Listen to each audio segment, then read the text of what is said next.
y'all. Welcome to today's mathematics with your girl Sunshine Monet L. Today is 7218.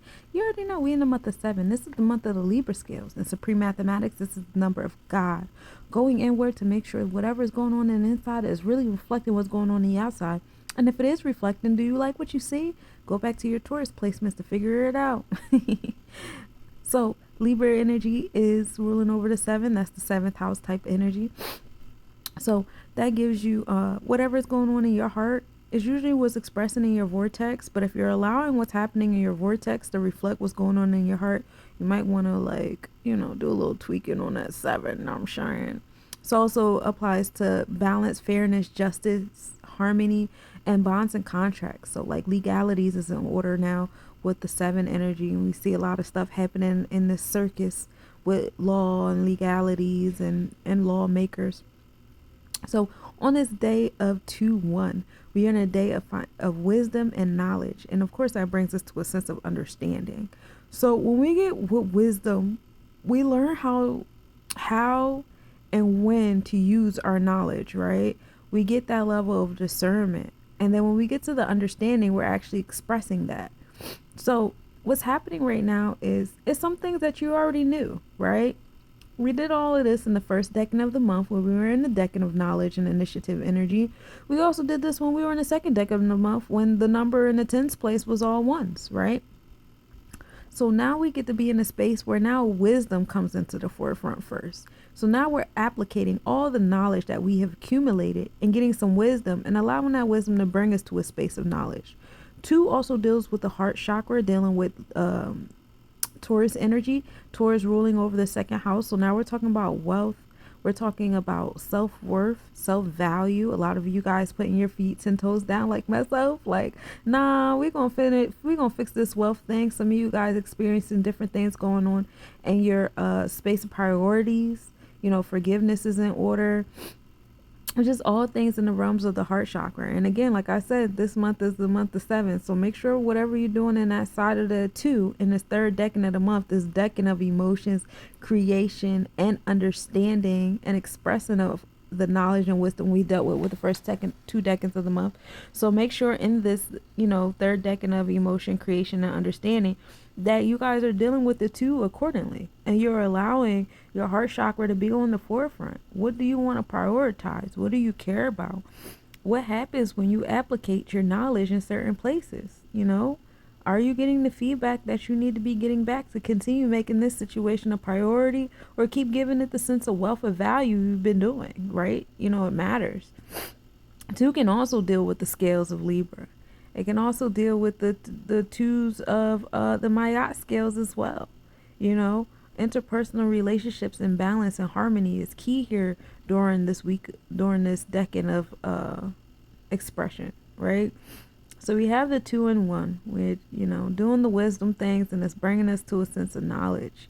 And when we do that, of course, it brings us to understanding, and we're going to take that understanding, which is now the full-blown application of that knowledge and wisdom, and we're going to put that to our Libra scales. We're going to put that to our interpersonal relationships, our bonds, and our contracts. We're going to harmonize that into our space, and that's going to bring more knowledge into our cipher, right? More knowledge, and we love knowing things, right?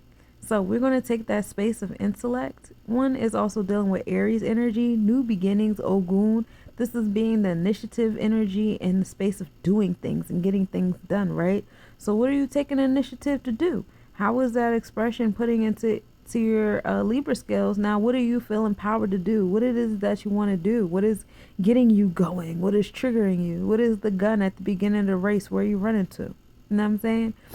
So now we have that 1, and we're going to put that 1 into your solar plexus chakra. So we got 1 and 8. So to have Aries and going into Scorpius, it's kind of like that gut that controls the thought, right? Because everything starts with thought, and the gut controls the mind, and that's the new beginning, and that's the cardinal energy. So now you're taking this cardinal energy and you're putting it into your solar plexus chakra, and you're letting your solar plexus chakra do the work, right?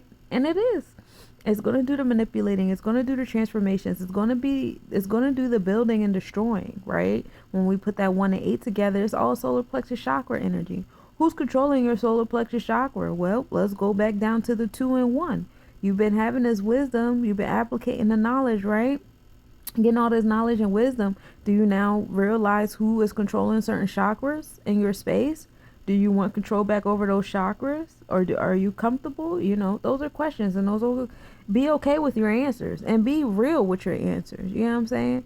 So we bring that 1 and 8 together because we got the internal and the external solar plexus chakra making that happen, Captain, and that brings it to a space of 9, born.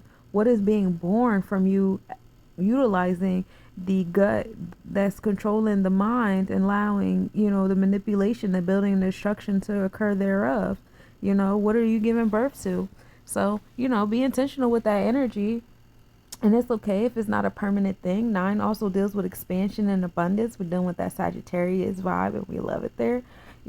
9 also deals with optimism and joy and luck. That's that sacral chakra. And we do feel joy when we express our solar plexus chakra.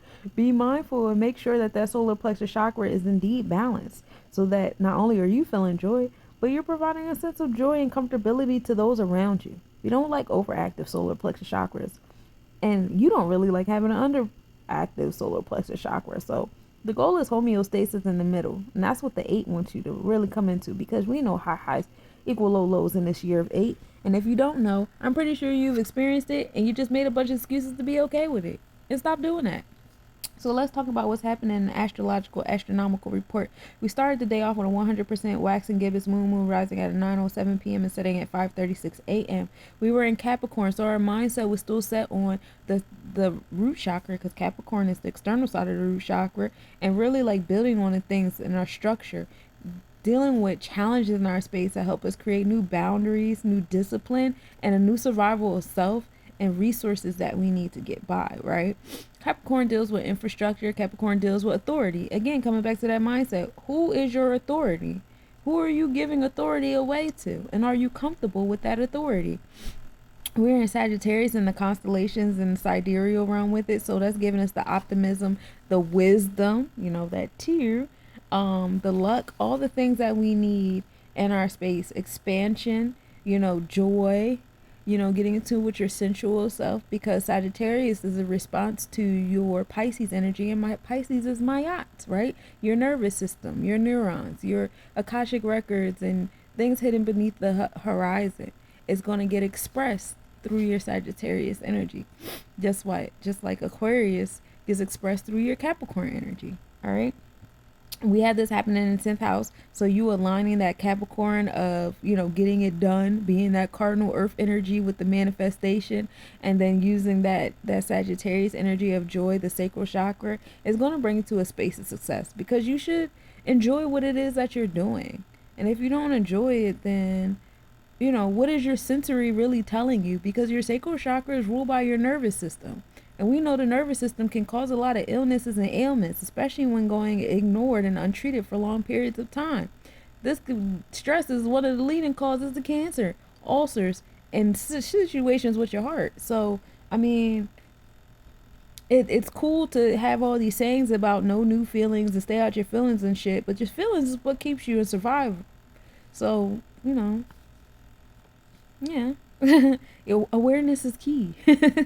Sunrise at 5:48 a.m. and setting at 8:23 p.m. The moon and Pluto were in minimal angle this morning at 9:56 a.m. The moon was 1.7 degrees south-southeast conjunction at 9:13 a.m. with the moon being 1.8 degrees south, and we were able to observe that at 3:46 a.m. with a 4.2 degrees southwest separation. Now the moon rules over the experience of your experience. You know what I'm saying? This is the internal side of your third eye. So having that in alignment with your solar plexus chakra, like how are you experiencing your sense of empowerment, enforcing that Herakuhuti energy? Full moon at 6:18 a.m. This is when the earth is between the moon and the sun. This is also called the salmon moon and the buck moon. It's the last regular moon. After this, the next 4 moons will be super moons. Yay. Mercury has the longest evening elongation, which is the angular distance to the sun at 2:29 a.m. best visible and Mercury is 27 degrees east southeast of the sun, visible after sunset. Mars enters Gemini zodiac, so happy Gemini return. Mars gang off in everything. My Mars is in Gemini, y'all. That happened at 7:55 p.m. EST, and then Mars enters Draconic Leo energy at 7:45 p.m. EST. So we have Mars doing some things with things, giving you know, giving you an opportunity to be at the crossroads in your motivation, and then also being courageous in your spirit. And that's what I got for you today, my cosmic nobodies. I love you so much.